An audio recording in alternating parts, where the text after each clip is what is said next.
అమ్మ ఏం పేరమ్మా మీ పేరు? నా పేరు డి అలివేలు మంగ అండి. ఏంటమ్మా మరి పేపర్లో నోటిఫికేషన్ వేశారు, ఇల్లు ఖాళీ చేయమంటున్నారు. ఎన్నో ఏళ్ళుగా కట్టుకున్న కళ, సొంత ఇంటి కళ అనేది మనందరికి ఒక అటాచ్మెంటు, అదొక సెంటిమెంట్ మనకి ఇల్లు అనేది. సో దాన్ని ఈరోజు మీరు ఖాళీ చేయండి ఆలోచించడం అంటే మరి ఎక్కడికి వెళ్తారు? మీరంతా దాదాపుగా 3000 మంది ఇక్కడ నివాసం ఉంటున్నట్టుగా మాకు 4000 దగ్గర.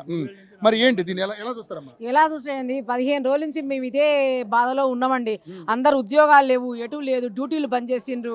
పిల్లలకి ఎగ్జామినేషన్స్ టైం ఇప్పుడు మీకు తెలుసు కదండి, బోర్డు ఎగ్జామ్స్ అవుతున్నాయి. డ్యూటీలో పోకుండా ఏం లేకుండా ఇట్లాంటి మీడియాలో రోజు వచ్చి పాల్గొనటమే. వంటలు వార్పులు ఏమీ లేవు, తిండి తిప్పలు లేవు. ఇక్కడ మీడియాకి వచ్చి ఇక్కడ మాట్లాడుతున్నాం, ఇంటికి పోగానే ఫోన్లు, మీ ఇళ్ళు పోతాయట కదా, మీ ఇళ్ళు పోతాయట, కానీ అటు ఫోన్ల బాధ, ఇటు ఈ బాధ. ఎట్లండి మేము ఏం చేయాలి చెప్పండి?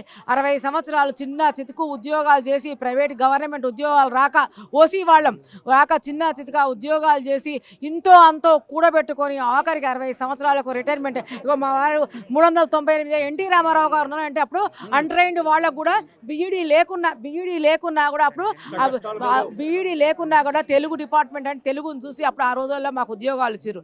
దాంతో మేము కొత్తగూడెం, భద్రాచలం అలాంటి ఏరియాలో తిరిగి ఏదో కొంత సొమ్మును మేము పోగు చేసుకొని పిల్లగాళ్ళు ఇక్కడ ఉన్నారు కదా, ఆ పిల్లగాళ్ళకు దగ్గర ఇక్కడ ఈ హైదరాబాద్లో అన్ని కూల్చివేతలు అదే కట్టుకోవద్దని వెనకటి నుంచి కూడా అంటుంటే కూడా ఇక్కడ మిలిటరీ ఏరియా ఉన్నది, ఇక్కడ రాముడు ఉన్నాడు, సేఫ్టీ అనుకొని ఏదో ఒక అపార్ట్మెంట్ని వేసుకొని కొంత మేము ఇల్లు కట్టుకొని ఆ ఇళ్లలో మీ నివాసం ఉండుకుంటూ ఈ యొక్క శేష జీవితాన్ని మేము గడుపుదాం అనుకుంటే, ఈ పెన్షన్ వృద్ధాప్యంలో మేము దిగినాక గడుపుదామంటే మా ఇళ్ళు పోతాయని మాకు 15 రోజుల నుంచి ఒక సంఘర్షణ తెచ్చిపెట్టండి. మరి ఎట్లండి మా ఇళ్ళు పోతే మేము ఏం చెయ్యాలి? గవర్నమెంట్ వాళ్ళకు తలుచుకుంటే ఏదైనా సాధ్యం కాంటే మేము తెలుగు చెప్తున్నాం, ఎంత గవర్నమెంట్ అయినా ప్రజల మనిషే కదండి. ప్రజలు తెస్తేనే గవర్నమెంట్. ఏ గవర్నమెంట్కైనా ప్రజలే కావాలి. అందులో మధ్యతరగతి కుటుంబీకులు ఇంకెక్కువ కావాలి, కింది వాళ్లే కావాలి, పై వాళ్ళు ఏం చేయలేదండి.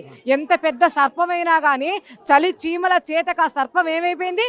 నేను పెద్ద సర్పాన్ని, నేను బాగా బలవంతమైన సర్పం ఉంది, కానీ చలి చీమల చేతికి చెక్కింది కదా.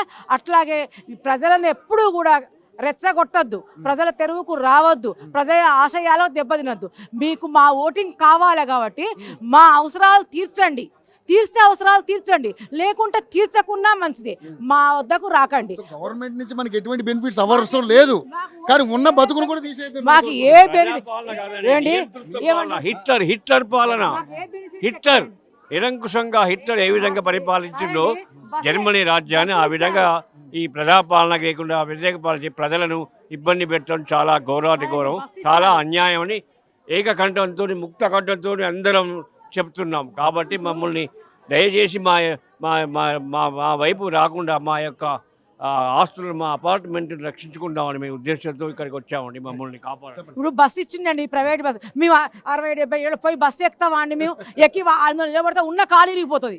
చెప్పండి, మీకు అందులో సీట్లు కూడా ఉండవు. మాకు ఎందుకండి మా ఉపయోగం? అయినా మీరు ఏమన్నా మాకు పథకాలు పెట్టలేదు మేము అనలే కదండి. అన్నామా? అనలేదు. మేము మా బతికేందో మేము బతుకుతున్నాం. అసలే కొడుకులు కోడళ్ళు చూస్తారా? ప్రపంచమే ఒక యుగంగా ఉన్నది.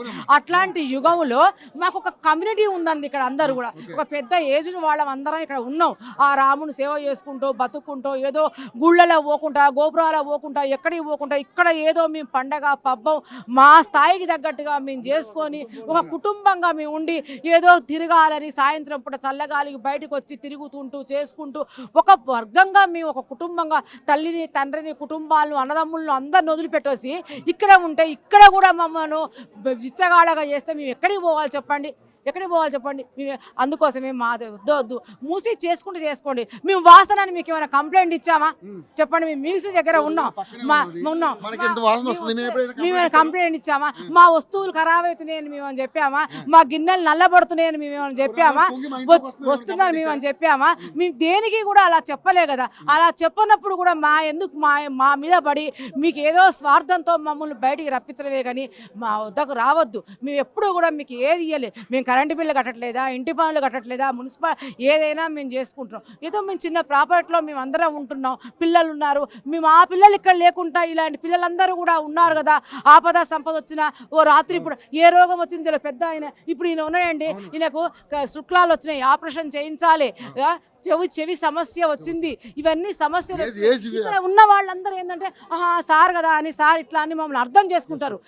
మాకు గ్యాసులు పెట్టుకోరాదు, మాకు ఇప్పుడు సిలిండర్ పెట్టుకోవాలి, పెట్టుకోరాదు, మాకు నీళ్లు రావు, మేమేం రిపేర్లు చేసుకోలేము. ఇలాంటి యూత్ ఉన్నది కదా, ఈ యూత్ని అమ్మ రామ్మ అంటే వస్తారు. ఒక చిన్న ఉన్నది వేరే చోట్ల మేము ఎక్కడ ఉండగలుగుతామండి? మేము ఉండలేం కదా. మమ్మల్ని ఇబ్బంది పెట్టి మా ముద్దను చెడగొట్టిన వాడే అవుతాడు.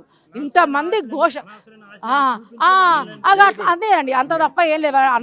అనాథాశ్రయాలని ఇప్పుడు మరి నిజంగానే రేవంత్ రెడ్డి మీకు ఇప్పుడు ఎలాగ ఆల్రెడీ ఈ ప్రభుత్వంలో ఇట్లాంటి కూల్చివేతలు చాలా జరిగాయి. ఇప్పుడు మరి ఏంటి మరి ప్రభుత్వం మీ మాట వినకపోతే ఏం చేద్దాం? వేరే కూల్చివేతలు మాకు తెలియదండి. వాళ్ళ బాధ మాలాగా వాళ్ళు ఎంతమంది బాధపడ్డారు. కానీ వాళ్ళందరికీ ఒకటి కాకుండా ఒకటి ఉంది. ఇప్పుడు మేము ఊళ్ళలో పోదామంటే అక్కడ వాళ్ళు అన్నలు ఆక్రమించేసుకోరు అంత జాగాలు. అక్కడ లేవు, ఇక్కడ లేవు, ఎక్కడ జాగాలు లేవండి మాకు. మరి ఎక్కడ ఉండాలి చెప్పండి? ఇప్పుడు కింది స్థాయికి పోలేము, అడక తినలేము, పై స్థాయికి పోలేము, మరి ఎక్కడికి పోవాలి చెప్పండి? ఇప్పుడు మధ్యతరగతి కుటుంబం, ఇప్పుడు మా పెన్షన్లు మా బకాయిలే మాకు ఇవ్వలేదు.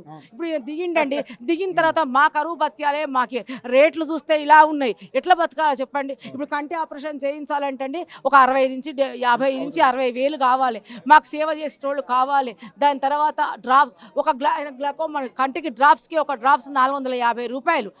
అట్లా నెలకు 4-5 డ్రాప్సులు కావాలి. పంటి సమస్యలు ఇన్ని ఉన్నాయి. ఈ సమస్యలు ఏజ్ ఫ్యాక్టర్ చాలా ప్రాబ్లమ్స్ ఈ సమస్య కాక మాకు కొత్త సమస్య పెడితే మేము ఎట్లా ఉండాలి? ఈ మధ్యలోనే మా ప్రాణాలు కూడా పోతాయి కావచ్చు ఈ మానసిక దాంతో. చెప్పండి.